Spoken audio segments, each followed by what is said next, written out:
a igreja nos concede a alegria de ouvir um evangelho tão maravilhoso. O evangelho em que Cristo ressuscita um homem.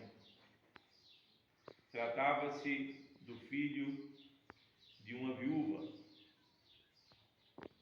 Uma viúva naqueles dias era uma mulher inteiramente desamparada. Ao contrário de nossos dias, as mulheres não trabalhavam para sustento da família. E quando o marido morria, tudo que elas possuíam eram os filhos. Se porventura tivessem filhos homens, elas poderiam ainda ser sustentadas. Mas se não os tivesse,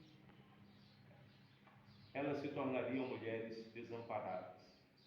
Aquela mulher possuía um único filho, e aquele filho morrera.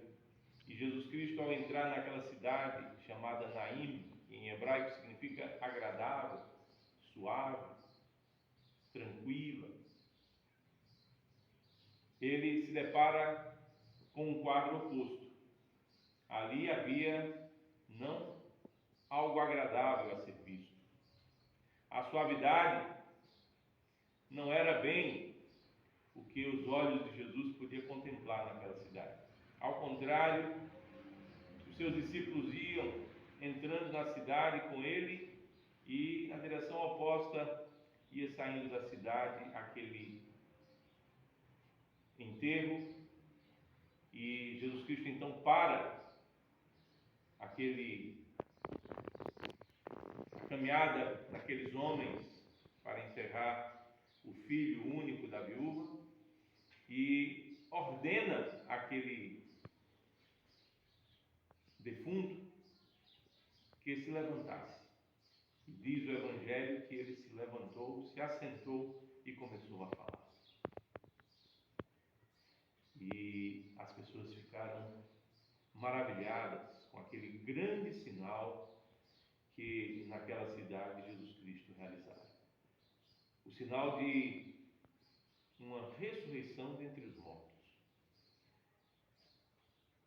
Ressuscitou um morto e o fez assentar-se e falar. Isso é interpretado pelos santos padres da igreja de uma maneira muito específica, olhando o texto e percebendo o sentido divino, alegórico, simbólico que está nesse evangelho. Os santos padres puderam perceber que desde que o homem encontrou-se morto em seus pecados, em seus delitos, em suas transgressões, Deus procura o homem a fim de ressuscitá-lo. Por isso que São Paulo disse mais adiante: Ele vos vivificou, estando vós mortos em vossos delitos e em vossos pecados. Ele vos deu vida e vos fez assentar nos lugares celestiais. Aquele morto, ao ser ressuscitado por Cristo, se assentou e dali falava normalmente. Assim também a igreja, assentada nos lugares celestiais, nos fala até hoje. O testemunho dos santos, daqueles que foram de fato ressuscitados por Cristo, vivificados por Ele em espírito, pois grande é o mistério da piedade, dizia São Paulo. Esses assentados nos lugares celestiais, eles que venceram o pecado mediante o sangue do nosso Senhor Jesus Cristo, do oferecimento de suas próprias vidas a Deus, muitos dos quais em martírio. Hoje celebramos, a igreja celebra 2 mártires, ali em Constantinopla. E quantos outros mártires não entregaram as suas vidas a Cristo, ofereceram suas vidas como um sacrifício, e Deus os fez assentarem-se nos lugares celestiais. E dali eles nos falam não como vocês estão me ouvindo agora, através dos tímpanos, através da força de um pulmão e de uma voz que materialmente nesse mundo é ouvida. Eles nos falam pelo exemplo que possuem, que deram.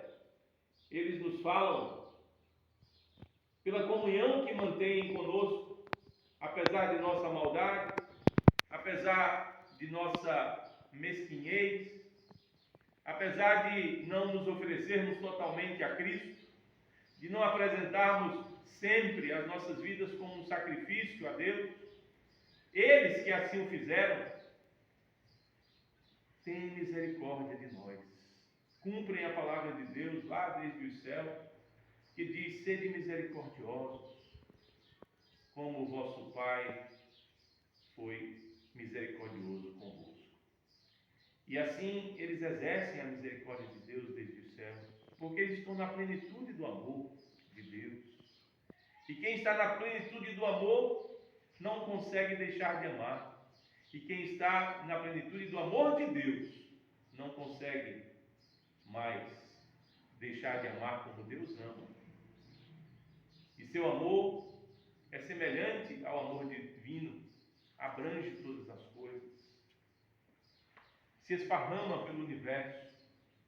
E é por isso que aqueles que um dia, vivificados de seus pecados, se assentaram nos lugares celestiais e agora nos falam, eles servem como aquele filho da viúva de Naim, como um grande testemunho.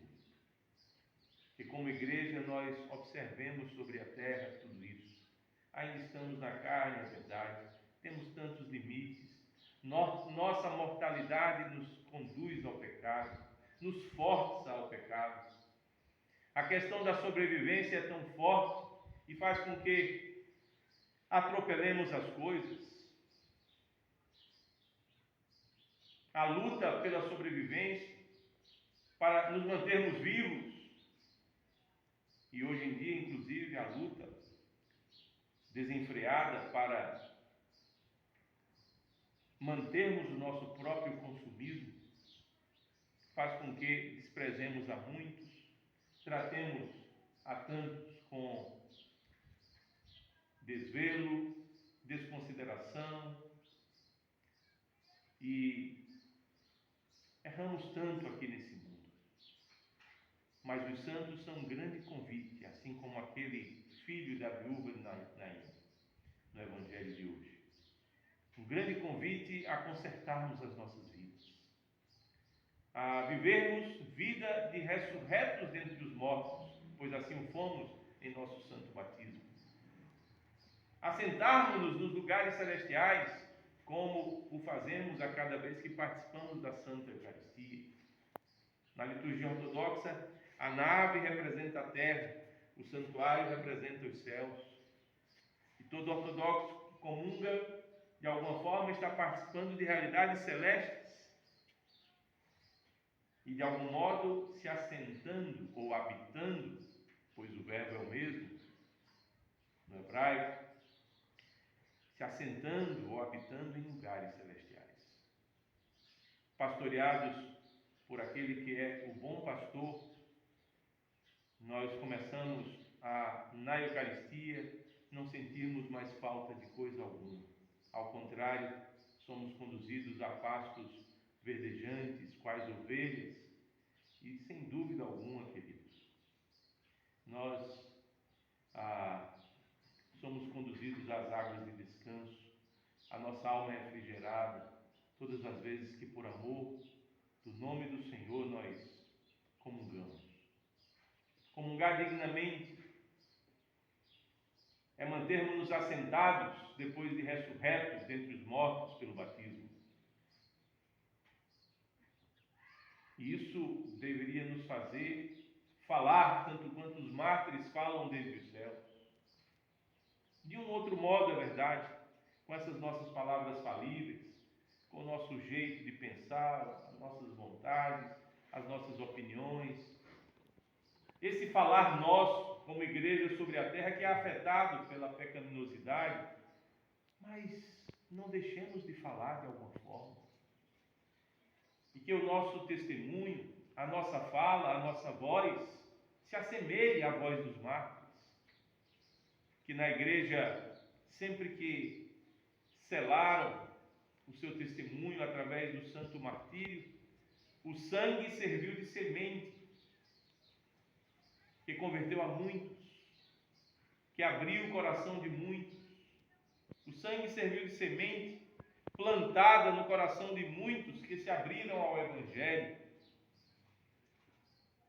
E a comunhão misericordiosa que eles mantêm conosco, devemos também imitar, tentarmos, de todas as formas, mantermos algum tipo de comunhão, uma comunhão mínima com os homens, comunhão baseada na misericórdia, não na aliança, porque na aliança com o Senhor,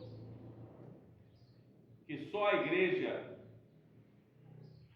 contraiu,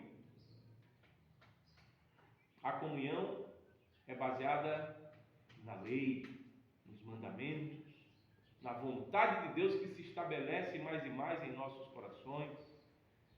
E aí temos que dizer, como São Paulo, não mais eu vivo, mas Cristo vive em mim. A vontade dele e não a minha. O desejo dele e não o meu. O plano dele e não os meus planos. Ele e não eu. É necessário que ele cresça e que eu diminua, como São João Batista disse. Mas que pelo menos estabeleçamos uma comunhão mínima com os homens, baseada na misericórdia. Eles não conhecem a igreja, eles não sabem os mandamentos, não têm compromisso com eles, com os santos mandamentos de Cristo, da igreja.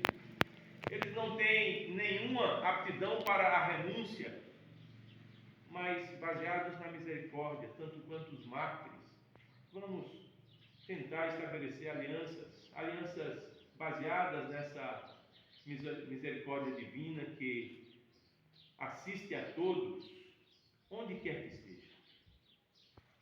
A misericórdia de Deus no Evangelho de hoje alcançou um jovem morto, ressuscitando dentre os mortos.